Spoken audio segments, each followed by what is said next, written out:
In today's video, I'm going to teach you how to create a moving average crossover alert in Tradingview. By the end, you'll know exactly how to set up a reliable alert that pings you when a faster moving average crosses a slower one, so you don't have to stare at the screen all day. Start by opening your chart. Make sure you are on the symbol and time frame you actually trade because alerts respect the chart's time frame. A 5-minute chart will behave very differently from a daily chart.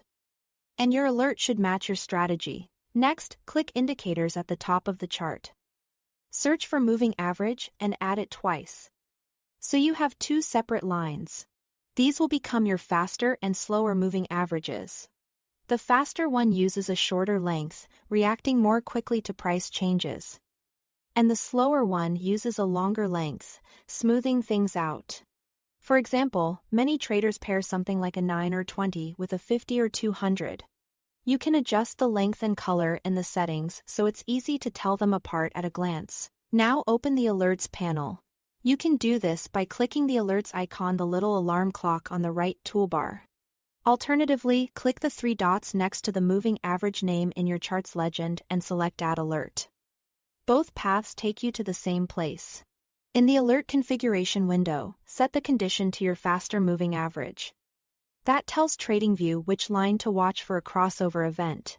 For the trigger, choose Crossing if you want to catch any crossover in either direction.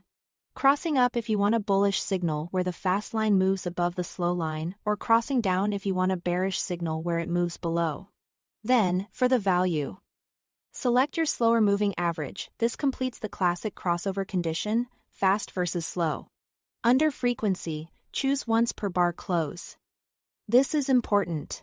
It waits for the candle to finish forming before alerting you, which helps avoid false signals that can happen while a bar is still moving around. To finish, set an expiration if you want the alert to turn off after a certain date. Give it a clear name so you recognize it later, something like Fast Ma Cross Slow on your time frame, and click Create. You'll see the alert appear in your Alerts panel, and you'll notice markers on your chart showing where it will trigger. That's it. Thanks for watching.